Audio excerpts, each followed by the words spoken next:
What are Israel's government and military officials saying about the strike? Well, Ian, the Israeli Defense Forces have issued a statement denying that their warplanes were responsible for the strike. They're saying that their intelligence sources are indicating a failed rocket launch by militants belonging to the Islamic Jihad. That is a militant group backed by Iran, much smaller than Hamas, but the two groups sometimes do cooperate, and they both support the cause, a mutual cause, that is the destruction of the State of Israel. So many countries, Margaret, in the region were quick to blame Israel. What do you think the reaction is going to be to Israel's explanation of what happened? I certainly don't think people on the Palestinian street are going to believe it.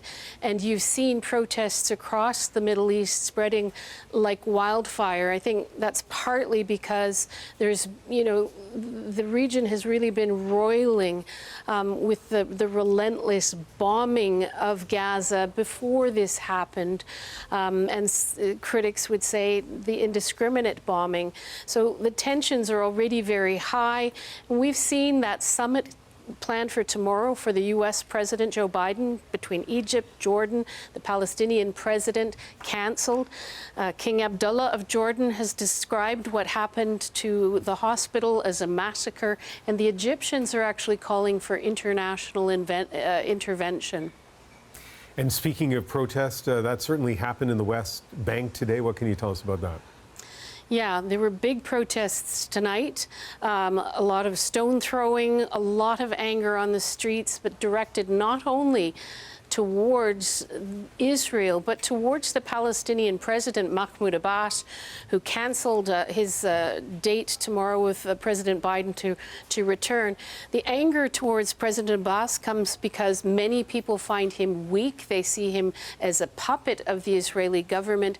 It's an important shift to note because it could see support shifting more than it already is in the West Bank towards Hamas, which would create a new wrinkle here. Those protests tonight in Ramallah were actually broken up with tear gas, and I expect that we're going to see more in the days to come. And in a few hours, Margaret, President Biden arrives. That's right, Ian. And, even before this happened, people were describing this visit as a real gamble for Biden because, as you know, the Americans, the United States, are seen by many in the Middle East as Israel's greatest ally, something that the United States prides itself on. But it's led many countries over the decades to accuse the United States of favoring Israel at the expense, in particular, of the Palestinians. It will increase the voices saying that the United States is not the country to act as an honest broker in this conflict, the Israeli-Palestinian conflict in particular. Senior international correspondent Margaret Evans reporting again tonight from Jerusalem. So will we find out definitively who fired the missile that hit the hospital? Once again tonight, let's bring in Scott Clancy, a retired Major General in the Canadian Armed Forces and a former Director of Operations with NORAD. From a military perspective, what's the likelihood of us finding out who shot that missile? Well, Ian, I think that the Israeli Defense Forces have stated already that they have a lot of data to be able to show in very short order. They seem to have, drone footage. I think they have an intercepted cell phone conversation that's Hamas leadership stating that they've got a rocket that has fallen short. And I think they have some radar footage and data that indicates that a volley of rockets was launched at the same time as that hit on the hospital occurred. Now, that's the Israeli Defense Forces that have that. You also have the Americans close by. They have significant assets with 2 carrier strike groups in the Med, but it really depends on what the Americans had airborne in and around at that time, what Israel was allowing the Americans to be overhead with, and whether or not, there's satellite imagery that might be able to indicate that as well. But I think we're going to get some very significant proof from the Israeli side that it was a rocket gone astray from a volley of Hamas rockets.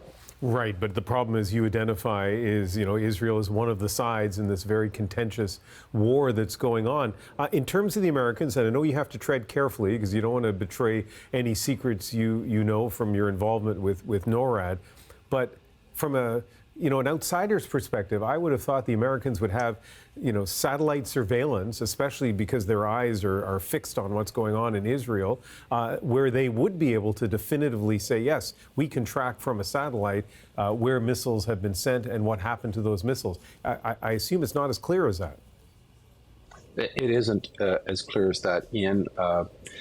So yeah, I will be careful. However, worldwide, the Americans and Canadians through NORAD monitor all missile launches around the globe.